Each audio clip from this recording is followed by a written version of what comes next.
we must talk about the third-party side of exclusivity.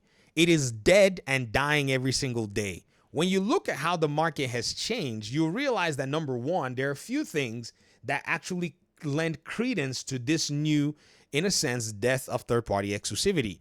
Number one, games are expensive to make. You got to go out there and you got to make money. Number two, there are many games out there because they're small games, big games, tiny games, AA games, AAA games, and everything all firing out the works. So you got to get your game now to more consumers to be able to compete, stay viable, and potentially keep numbers that make sense for you.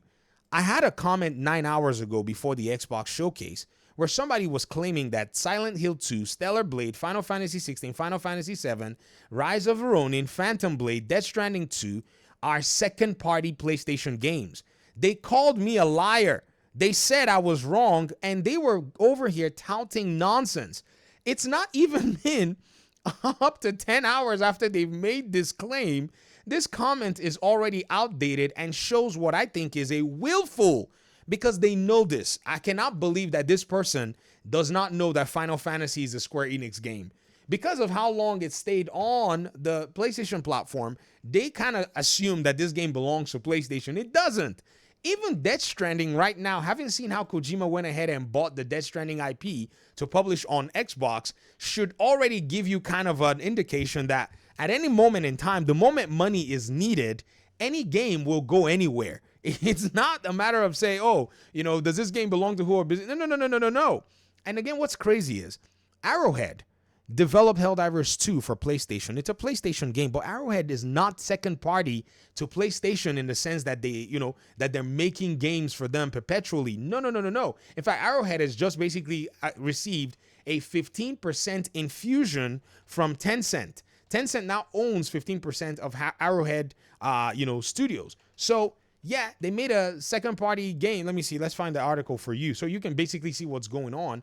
They made a game as a second party for, PlayStation with Helldivers, but they said they wanted to go multi-plat, and they've been able to go ahead and, so far, secure money from Tencent to make games. They don't belong to Sony. They're an independent, studio. So is, what's their name? Shift Up, the people who did Stellar Blade. Even though PlayStation may be publishing it, that game and IP still belongs to them. You'll be very surprised when that game eventually expires with its agreement they have for PlayStation and the publishing agreements, and then they go ahead and start putting the game on other places they want to, like Nintendo Switch, maybe an Xbox.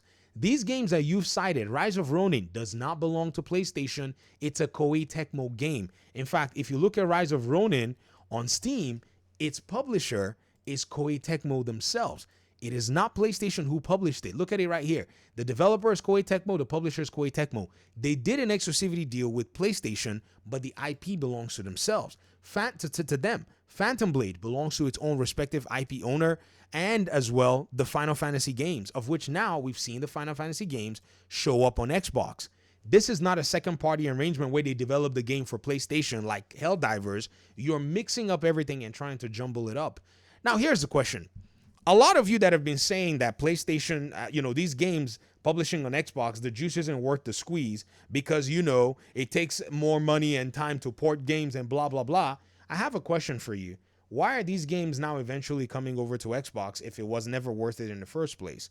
The answer is very simple.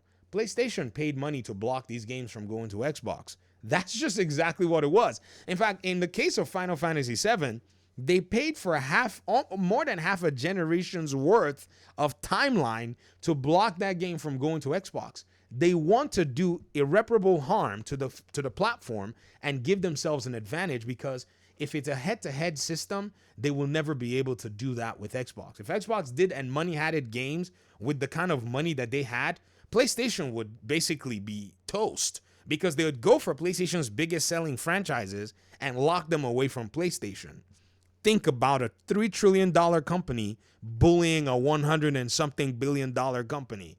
When you think about that comparison, you can say, okay, it appears that PlayStation is pretty much poking a bear. And I think the market eventually decided that it was going to even things in that right out. So what's happened? The market is more competitive. Games are more expensive to make. If you do not bring your game to the market, it's going to die. If people are not playing it, You can make the most intentional, funnest, most beautiful, most crazy, most eye-catching game in the world, but if you tell gamers that they have to go spend $500 to play your game, then you have basically gone ahead to lose your mind. A lot of gamers are not interested in spending all that money to go ahead and buy those games. In fact, what's crazy is when I mentioned this to this person in this particular instance, they responded less than 7 minutes ago, just with the showcase still going on, folks, that these games are second party games funded by, funded games and not on Xbox. I'm like, not on Xbox? And then he said, the only thing you got is Final Fantasy 16. Congratulations. What are you talking about? I game on PC. These games have been on PC for, in the case of Final Fantasy, for a while now. What is this? What is this? See, a lot of folk don't like reason. They only want to spout what it is that they believe. Evidence may be in their faces, and now they're wrong. You know what I mean? Like, you're wrong. It's not a second party game. You've always been wrong, and you've been wrong from the start. But you have to understand, and you got to realize and concede and walk away when an argument, and maybe you misunderstood something. It could be. I'm not saying that, nobody can make a mistake, but how can you sit here and be wrong about something and continue to sit down and double down on it? What is this? It's some kind of an ego trip that has nothing to do with you. Let Square Enix eat. Let their devs eat. They don't have to sit there and warm your belly up with some stupid list wars for you to basically think or make it, make sense that why you bought a box. Your box is just like every other box to Square Enix and Take-Two and everybody else. They're going to bring games to those boxes because they want to make money. That's a reality pill that everybody now has to swallow, and you are basically refusing to take your medicine. It's okay. It's not that big of a deal. If you bought the PlayStation console because you thought these games were going to remain on PlayStation, well, I don't know what to tell you. You should have seen the writing on the wall with the gaming market the way it was changing, or maybe you didn't know. Well, good job. PlayStation played a game and, they won your money. Now, in the future, you know exactly how to move, that these games being exclusive is not financially feasible for a lot of these companies. In fact, you didn't even realize that somehow, Square Enix was reporting back to their own shareholders that the games did not yield as much in terms of their profits and sales. That's how you already know that the IP is theirs. Even Shift Up with Stellar Blade, they were reporting to their shareholders that they hope that the PC version of the game will sell more copies on Steam than PlayStation. That's how you know that PlayStation doesn't own those games. If, say, it was Helldivers, PlayStation is responsible for Helldivers. They report to their shareholders about Helldivers. That's their game. Koei Tecmo reported to its shareholders about the Rise of Ronin game. And here you are, still jumping around, trying to run around the fact that you basically somehow thought, and this is the impression PlayStation wanted to make. They wanted you to be impressed upon that these games that don't belong to PlayStation are PlayStation games in one form or fashion. It's all perception. You've fallen for it. Just admit that you fell for it. Silent Hill 2, not a PlayStation game. Belongs to Konami. They report to their investors, their shareholders, about their IPs and what business dealings they do with it. Don't let yourself get carried away with this kind of stuff. This is why I make these videos, guys. I know once in a while we'll probably have arguments and such, but a lot of people need to be educated on these issues so that they know what to do. If, say, maybe there was an Xbox game that you wanted to buy, or maybe you wanted to get a gaming PC, and all you heard was that Final Fantasy was coming to PlayStation and didn't think otherwise, you went and bought a PlayStation, and now you've thrown your money in there.